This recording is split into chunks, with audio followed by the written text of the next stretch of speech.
是 Christina， 今天呢，我来为大家做一个 banana bread。了解我的都知道，我不是一个走寻常路的姑娘，所以今天呢，我来为大家做一个小 twist， 是什么呢？蓝莓。所以如果你也像我一样是一个 berry lover 的话，你一定会喜欢接下来的甜品。如果你对其他的甜食或者是面食也感兴趣的话，我也有其他的视频你可以去观看。那么现在我们就开始吧。我个人是比较喜欢健康的啦，所以我经常会用全麦面粉来代替一部分的精致面粉。现在我们有1杯的全麦面粉，半杯的精致面粉，大概1杯的蓝莓，然后我们会用到小苏打 baking soda， 是为了让它膨胀，2个鸡蛋，2个香蕉，通常我会用3个香蕉，但是今天呢家里只剩下2根香蕉了，因为另外1只被我弟弟给吃了。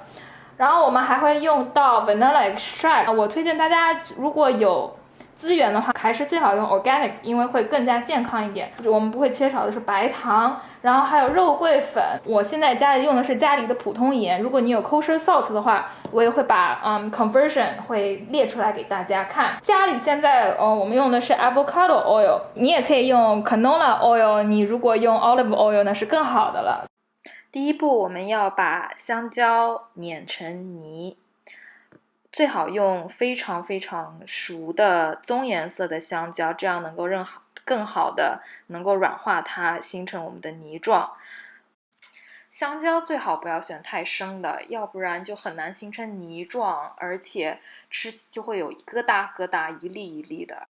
有一个小 fact， 就是当你们吃 banana bread 看见里面细细的棕颜色一条一条的，那都是纯熟香蕉里面的纤维素，生的香蕉是很少会有那些东西的。我在冰箱里又发现了一颗之前冻的冰香蕉，所以就把它放进来了，因为我觉得2个香蕉还是太少了。最后就是要碾成这样的泥状，颗粒越少越好。加鸡蛋 vanilla extract 油，我们要把油这样子搅进去，可以让它更融合。在另外一个碗里放入全麦面粉、白面粉、糖、肉桂粉、小苏打和盐，一定要充分搅拌均匀。接下来我们把 wet ingredient 放入到 dry ingredient， 然后用 spatula 从底向上翻我们的混合物，一定要从下往上翻着走，一定不要搅，要不然会起面筋。看到稍微混合了就可以停下来了。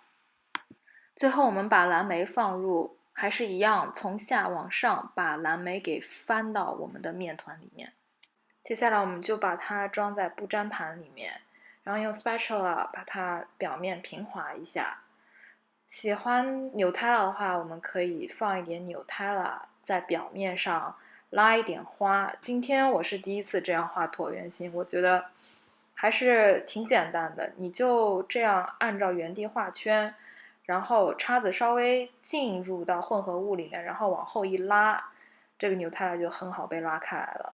最后画出来的花是这样子的，然后我们就可以进烤箱了。现在我们这个面包已经做好了，然后我们烤箱也已经预热好了，那么我们就把面包放进烤箱吧。我们要是一个小时，我们1个小时后见。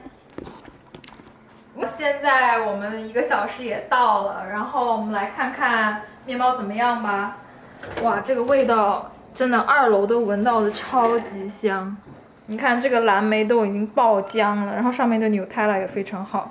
现在水蒸气很大，因为刚从烤箱里出来，所以我们要把水蒸气散一下。散一下的话呢，我们就把它放在支架上面，然后等它晾凉，然后我们再切开来看看是什么样子。我们一会儿回来看看吧。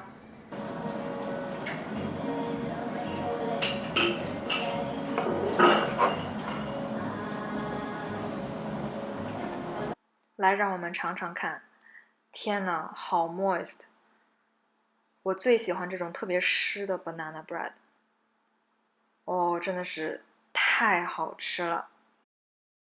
你也快来试试吧！喜欢这个视频，不要忘记给我点个赞哦。